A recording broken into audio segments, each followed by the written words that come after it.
Okay, so we're going to continue with this sort of template here. Again, I've got a downward diagonals coming at me, I have upward diagonals coming at me, and I have a center line thrust coming at me.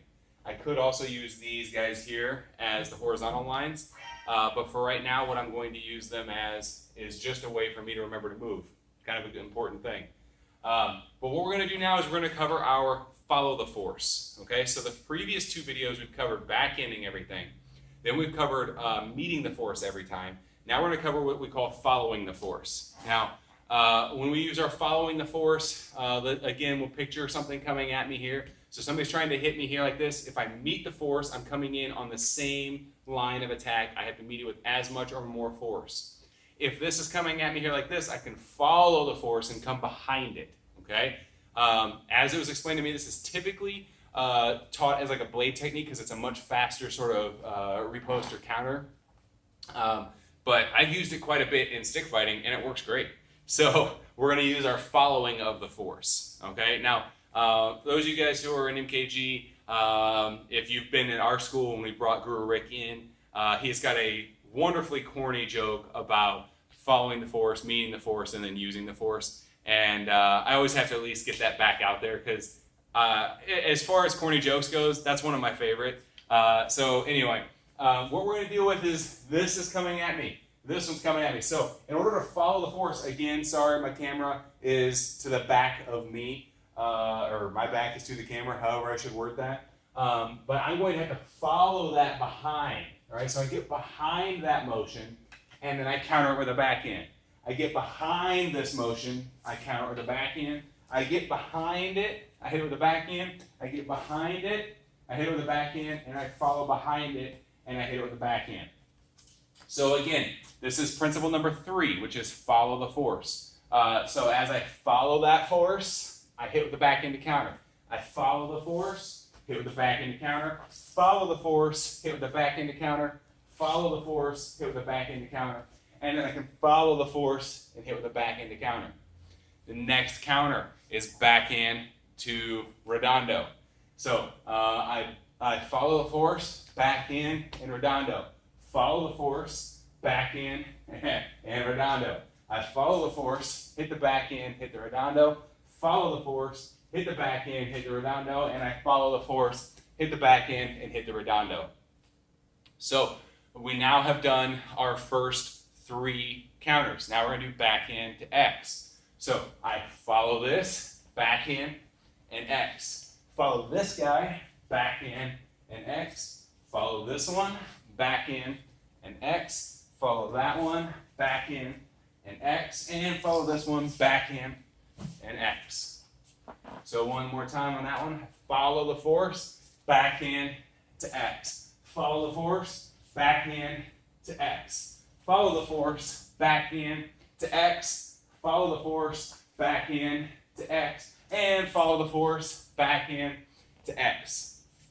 Next one we're going to do is backhand redondo X. So I follow the force, backhand redondo to X. Follow the force, backhand redondo to X. Follow the force, backhand redondo to X. Follow the force, backhand redondo and X. Follow the force, backhand redondo and X. So next one we'll do is backhand X to redondo. So I follow behind it, I hit the backhand, I hit my X, and I hit a redondo.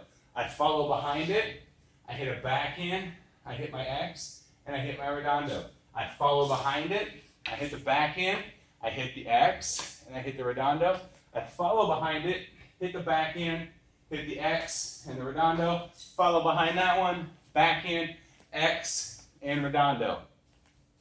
The last bit here, we have the quilots. So I follow behind it, follow it with 2 abanicos and a slash. Follow behind it, abanico, abanico, slash. Follow behind it, wittig, wittig, slash. Follow behind it, wittig, wittig, slash. And follow behind it, wittig, wittig, slash. Or I follow behind it, wittig, slash, slash. Follow behind it, wittig, slash, slash. Follow behind it, wittig, slash, and slash. Follow behind it, wittig, slash, and slash. follow behind it, Wittek, slash, and slash.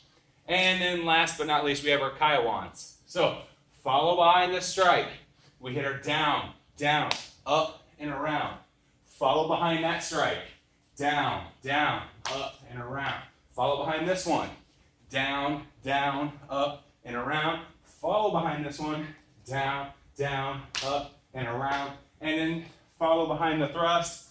Down, down, up, and around. If you notice, I switched between the forehand start and the backhand start on those. Again, it doesn't matter, right? You should be able to do both. And you also should be able to do this all on the left side. But for right now, I'm just going to show this all on the right so that way I don't eat up a ton of your time. I realized that some of the reasons why my videos were 20 minutes long was because I was insistent on showing you both leads. If you see it in one lead, do it in the other. So that is our following the force, right? So again, I understand that these dots and the X here aren't exactly the most ideal way of getting this across. But right now, I don't have a training partner, and I know sometimes you don't have a training partner. So again, put some tape on the wall. Make these your imaginary strikes coming at you, right?